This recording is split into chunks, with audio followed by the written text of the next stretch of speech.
Welcome back to the channel. This is week 3 of London Marathon prep, and in today's episode I'm going to be speaking about the long run and how I'm going to be fueling my long runs. The long run is an opportunity for you to test out fueling and hydration and to find out what works for you and what doesn't work for you. Last year when I was training for London Marathon, I found that my fueling, I thought it was really good. During my long runs every Sunday, I wasn't cramping up at all. I felt strong. And even going into London Marathon on the actual day, I felt really strong. I felt fine. I was staying with my paces. But then when I got to mile 22 or 23, I started to get severe cramps in my hamstrings. Severe. To the point that I had to stop for about 5 minutes now just to stretch. And towards the end of the London Marathon, I was just getting cramp between my left hamstring and my right hamstring. And I just had to kind of really slow down towards the end. So I obviously finished off with a time of 4 hours 7, which is good. I'm really happy with that. But obviously my ultimate goal was to get a sub 4 hour marathon. Now, what I've come to learn, like in the last few months or so, just kind of trying to see where I could have improved now, because for me, I'm a heavy sweater when I run. So when you're sweating, you're losing a lot of sodium, and the more sodium, if you're not replacing those sodium with things like electrolytes now, then you're going to cramp up. And during my marathon prep, I was obviously just having carbohydrates in gels, and I would have an electrolyte drink with me. But what I found is that what I was having and what I was testing out wasn't actually sufficient. It was only on race day that I found out that my fueling wasn't sufficient. So I actually found a company by the name of Precision Fuel and Hydration. I mentioned that in the previous episode, and I was going to speak about it and how it's such a game changer. Because with many supplements, not every supplement is not one size fits all. So one person may require more sodium than another person.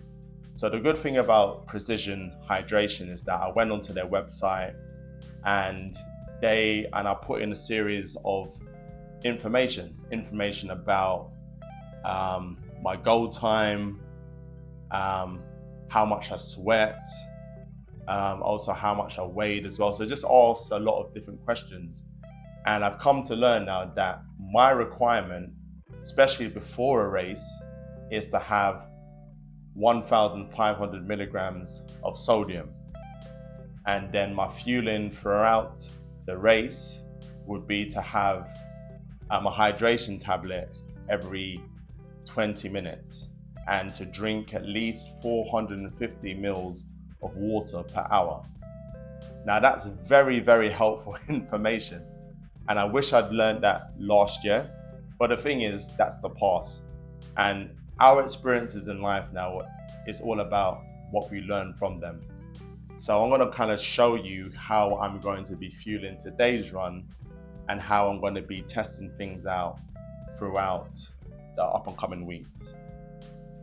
The first thing I'm going to have before I go out on this long run is an electrolyte drink. This drink contains 1,500 milligrams of sodium. So I'm going to pour that into 500 mils of water. So I'll just pour it in and stir. And I will drink this 2 hours before I go out for my run.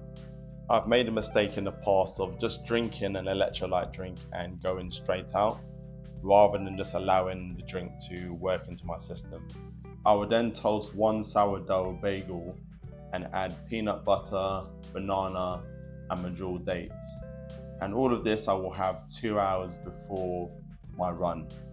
And the reason why I have this 2 hours before my run is so that my body is fueling off fat before it starts fueling off the glycogen that's in my body. It's inevitable that at some point during a marathon, you're going to hit the wall. And when you hit the wall, that's when your body is completely depleted of glycogen. Our bodies are only able to hold a certain amount of glycogen.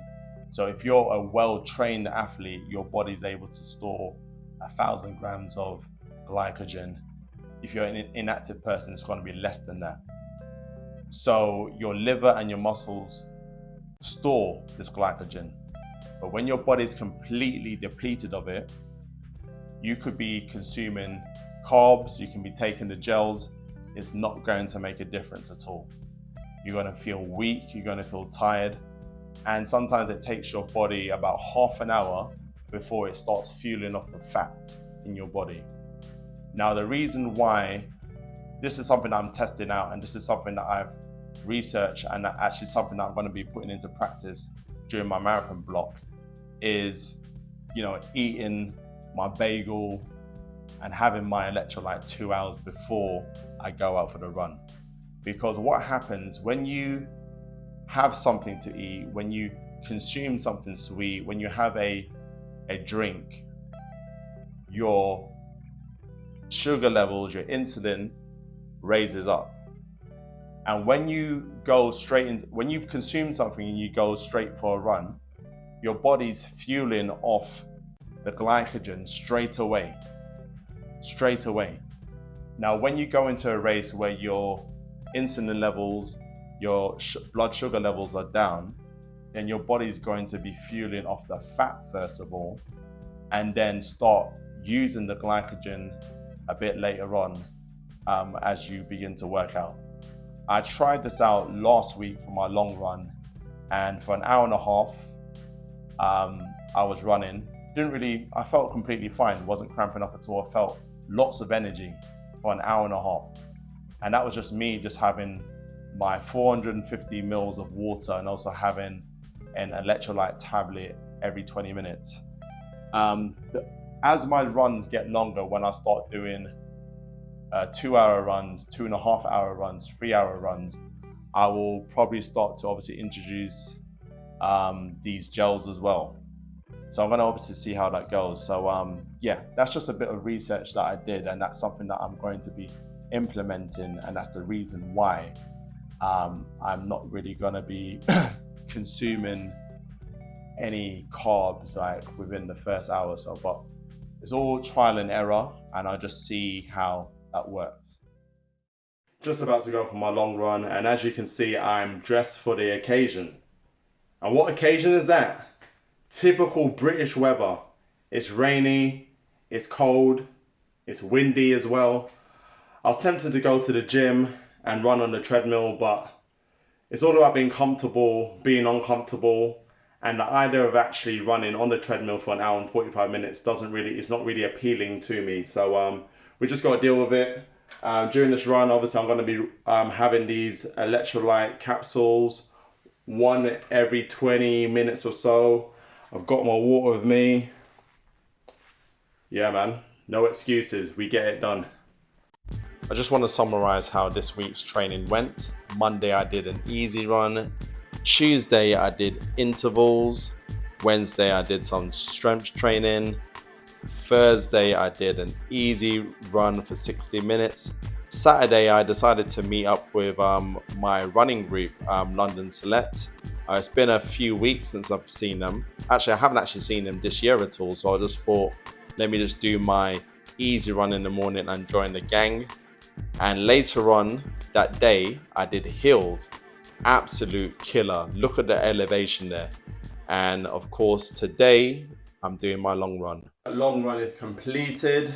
In total, I've done about 35 miles of running this week. My shoes and my socks are completely wet, so I need to get out these wet clothes and have a hot bath in Epsom salts. So thank you for joining me again, and let me know in the comments how you feel your long runs. And let's help educate each other. As I was saying before, it's not one size fits all, but you got to find what works for you. So don't forget to like, comment and subscribe, and I'll see you next week. And if you haven't watched last week's episode where I talk about strength training and the type of workouts that I do at the gym to help me during my marathon prep, the link will be in the description. Take care of yourself. Peace.